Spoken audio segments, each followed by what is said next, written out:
సాక్షి TV ప్రసారాలను నిలిపివేయడం చట్టరీత్యా నేరం. సాక్షి టీవీ ప్రసారాల కోసం మీ స్థానిక కేబుల్ ఆపరేటర్ను వెంటనే సంప్రదించండి. డిటిహెచ్ లో ఇంటర్నెట్ లో కూడా సాక్షి టీవీ ప్రసారాలను వీక్షించవచ్చు. కాకినాడ పోర్ట్లో గ్రేట్ డేంజర్ సిగ్నల్ ను ప్రకటించారు. మోంతా తుఫాను ఎఫెక్ట్ తో కాకినాడ పోర్ట్లో 10వ నెంబర్ ప్రమాద హెచ్చరికను జారీ చేశారు. ఈ స్థాయి హెచ్చరిక అంటే అక్కడ వ్యవస్థలన్నీ పూర్తిగా స్తంభించిపోయినట్లే.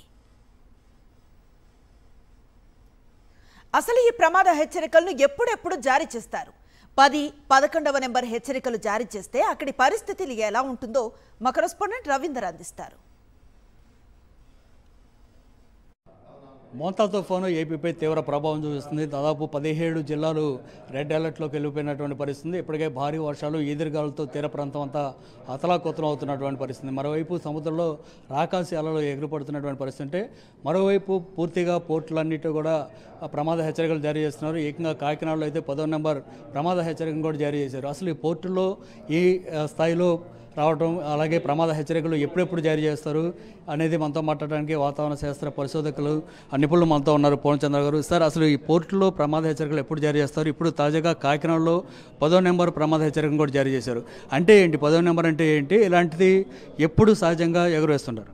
అంటే ఇవి మనకి పోర్ట్ సిగ్నల్స్ అన్నవి మనకి మొత్తంగా 10 ఉంటాయి.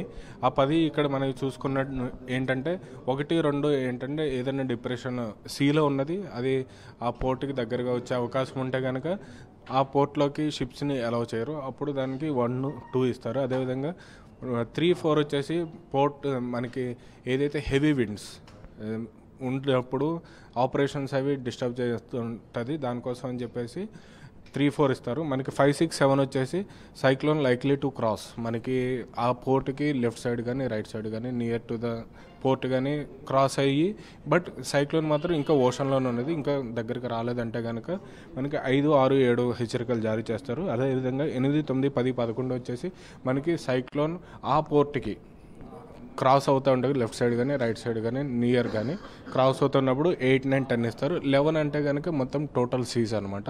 ఆ పోర్ట్లో కమ్యూనికేషన్ కూడా ఉండదు. ఈ విధంగా మనకి పోర్ట్ సిగ్నల్స్ అయితే ఇస్తారు. ఆపరేషన్స్ని మనం కంట్రోల్ చేస్తూ ఉంటారు అనమాట. ఇప్పుడు విశాఖ కానీ గంగవరం, భీమునిపట్నం, కళింగపట్నం ఈ ప్రాంతంలో 5వ నెంబర్ హెచ్చరికలు జారీ చేశారు. సో 5వ నెంబర్ అంటే అక్కడ పరిస్థితి ఎలా ఉంటుందో ఒకసారి మీరు చూపిస్తూ చెప్పగలరు? ఇప్పుడు 5వ నెంబర్ పరిస్థితి మనకి అక్కడ కూడా డేంజరే ఉంటుంది. బట్ ఏంటంటే అక్కడ కూడా ఈదురుగాలు ఉండటం వల్ల ఆపరేషన్స్ అన్నవి క్లోజ్ చేయడం జరుగుతూ ఉంటుంది. ఇక్కడ మనం చూసుకుంటే కనుక 5వ number cyclone likely to cross Coast keeping port it's left side మనకి అది సైక్లోన్ క్రాస్ అవుతుంది. కాబట్టి ఇప్పుడు మనకి చూసుకుంటే విశాఖపట్నం, కళింగపట్నం మనకి ఈ సైక్లోన్ అనేది లెఫ్ట్ సైడ్ క్రాస్ అవుతుంది. దానికోసం అని చెప్పేసి మనకి ప్రస్తుతానికి 5వ నెంబర్ హెచ్చరిక జారీ చేయడం జరిగింది అన్నమాట పోర్ట్ వార్ నుండి. సో ఈ మోంతా తుఫాను తీరం దాటే సమయంలో కాకినాడ కన్నా చుట్టుపక్కల ప్రాంతాల్లో ఎలాంటి ఇంకా తీవ్రమైన పరిస్థితులు ఉండే అవకాశం? అంటే ఇప్పుడున్న పరిస్థితులను బట్టి, ఫోర్కాస్ట్ని బట్టి మనకి అది సైక్లోన్ క్రాస్ చేసేటప్పుడు 90 నుంచి 100 విండ్ స్పీడ్స్ అయితే ఉండే, గేల్ విండ్స్ అరౌండ్ 110 కిలోమీటర్స్ వరకు వెళ్ళే అవకాశం అయితే ఉన్నదని చెప్పేసి అంచనా వేస్తున్నాం. కమ్యూనికేషన్స్ పూర్తిగా కొలాప్స్ అయినటువంటి పరిస్థితులు గతంలో చూసాం. సో ఇప్పుడు కాకినాడకు 10వ నెంబర్ హెచ్చరిక అంటే అక్కడ ఎగుమతులు దిగుమతులు లాంటి మొత్తం పూర్తిగా ఆపేశారు. కేవలం కమ్యూనికేషన్ మాత్రమే ప్రస్తుతానికి ఉంది.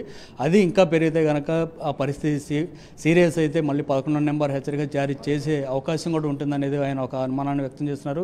ఏదేమైనా కాకినాడ సమీపంలో మాత్రం చాలా అలర్ట్గా ఉండాల్సినటువంటి అవసరాన్ని పూర్ణచంద్రరావు తెలియజేస్తున్నారు. కెమెరా పర్సన్ సాయితో రవీందర్ రెడ్డి, సాక్షి టీవీ, తాడేపల్లి. సాక్షి టీవీ ప్రసారాలను నిలిపివేయటం చట్టరీత్యా నేరం.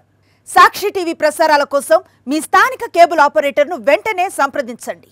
డిటిహెచ్ లో ఇంటర్నెట్ లో కూడా సాక్షి టీవీ ప్రసారాలను వీక్షించవచ్చు.